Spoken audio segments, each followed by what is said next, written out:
Greetings and salutations, my dear audience. This is Joe St. Egg Benedictus, just coming at you with a quick video about a Bible book review. So I hope that you'll join me for this short time. I want to give a shout out to my pal Mike and to all of the visionaries and mystics out there. Thank you for joining me. Let's jump right in. Today I am reviewing something that I received in the mail not too long ago, the Jewish Study Bible. Now, you may ask, why do you need a Jewish study Bible if you're a Protestant minister or somebody who may have other study Bibles? For one, the Jewish study Bible gives you critical notes and insights into mostly Reformed or conservative rabbinic thought. To me, that's important because it really reveals something about how our Jewish brothers and sisters read the Bible and how they interpret Scripture. It also gives new insights to how to read the First Testament, which many call the Old Testament, and can give us a different way to look on both the history, the writing, the rabbinical tradition of the reading of the text, and also applications for how we can apply it even today. My warning is that never intend to co-opt the reading in order to weaponize it or Christianize it, but rather read it for what it is and really take a good look at how Jewish scholars not only read the text now, but how they have read the text over time in order to figure out how to use that particular reading for our churches and faith today. This is a Oxford copy of the Oxford Jewish Study Bible. It's the second edition. And it is the Jewish Publications Society Tanahk translation. So pretty critical translation, probably a lot similar to the NRSV. It's about the size of a regular Oxford Study Bible, which is about, 9 by 6 and something by a little over 2 inches, so it's pretty hefty. I'm not sure what kind of binding they come in, but the hardcover is fine for me. And because it is a Jewish study Bible, it is not in the order of the Christian canon. It is in the order of Jewish Bible, though this obviously reads from left to right in traditional English. So as we get into it here, you can see that it is a pretty hefty Bible. It comes with maps and charts and diagrams and such. It's split by the 3 categories of Jewish writings: Torah, Nevi'im, and Ketuvim. And if you don't know the order of the Jewish canon, you can always use the table of contents. It also includes over 40 essays and other tables, including maps. We'll take a look at that. I have used this Bible once since I received it because I was writing a Sunday school curriculum on Genesis chapter 1 and 2, and just found it interesting as to what it noted about Genesis. So just to give you an example of how the pages look and how the notes read, I'll open it up here to Genesis 2, just to give you an example. Sorry for all the shadows here. Let's see here. There's Genesis 2 there, and Genesis 1. You can see it comes with a pretty hefty size notes. Let me try to lower my camera a little bit. There we go. You can see it. Whoops. Hold on. Get this just right. There we go. You can see it comes with a good amount of notes around the border. It is single column, as you can see in the reader style. It also has notes here, and pretty formidable. When I was reading this, for instance, one insight that I received was about the tree of the knowledge of good and evil. This is the tree that God forbade Adam and Eve to eat, and there are so many different views on it. I'll just read what this one says so you can get an idea of the critical insight this particular study Bible offers. The knowledge of good and evil or bad may be a merism, a figure of speech in which polar opposites denote a totality, like heaven and earth. But knowledge can have an experiential, not only an intellectual sense in the biblical Hebrew, and good and bad can mean either weal or woe, or moral good and moral evil. I've heard it said, me personally, it can be also translated as the tree of this or that, as a merism. The forbidden tree offers an experience that is both pleasant and painful. It awakens those who partake of it to the higher knowledge and to the pain that both come with moral choice. So this is something I've gathered in my own study in writing a curriculum on Genesis 2, that from a Jewish perspective, the knowledge of good and evil and the eating of it was sinful. It was disobeying God.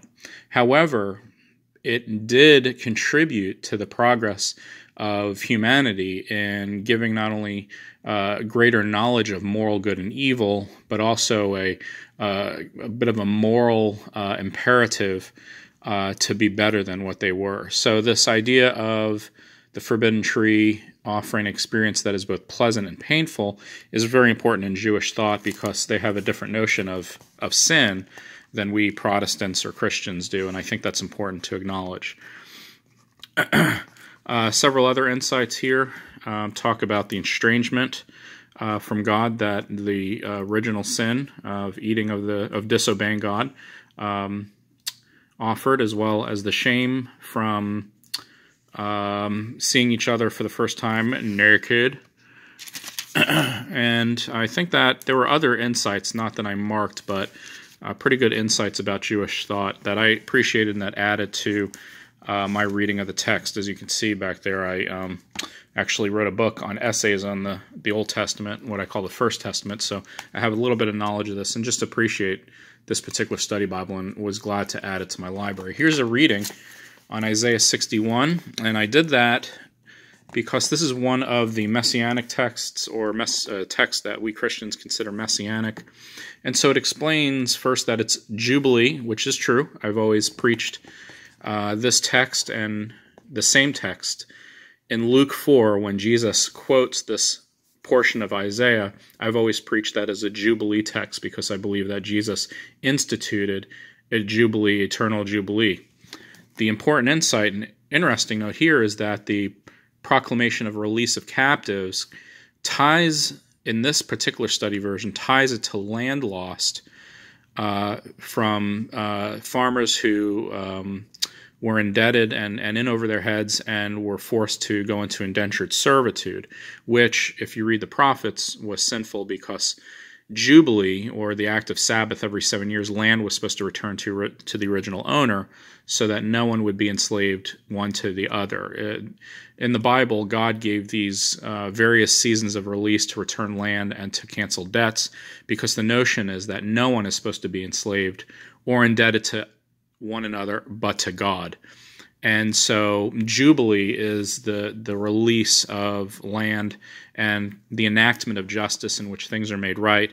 And the idea is that if you're not indebted to someone or you're not enslaved to someone, then the relationship is made right and equal because we're all equal before God. And that action of making things right and restoring things to their proper place, or liberating people from enslavement and debt, is not only an act of justice, but is the righteousness that God seeks all people to pursue. And that is what biblical justice really is all about.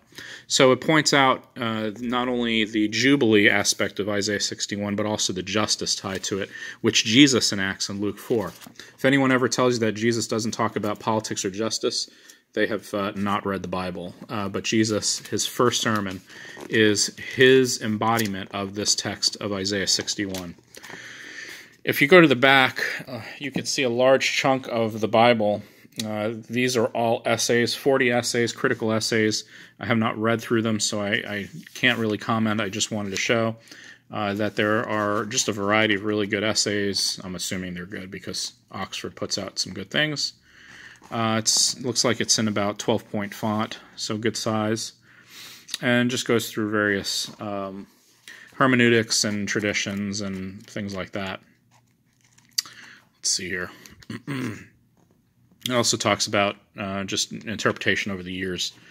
Here's your weights and measures. It gives your weights, measures, and then timeline, starting with the Bronze Age and the earliest forms of writing. We'd call that history. It doesn't really get into prehistory, just the beginning of writing, 3300 BCE or BC.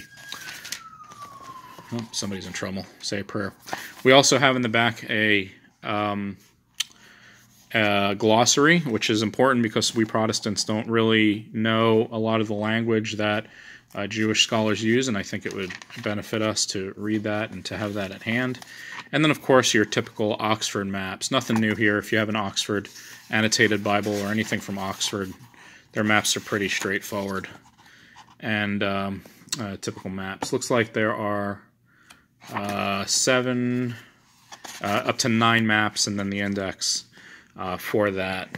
So this concludes the review of the Jewish Study Bible. I recommend it to any pastor or minister serious about the Bible, because I think it is important to see what our Jewish brothers and sisters think of the Word, and to read the insights in order to see things differently, because we are heirs of that particular faith and grafted into the people of Israel, according to Romans. So hope you enjoy, and like and subscribe. And I know my channel's a bit weird.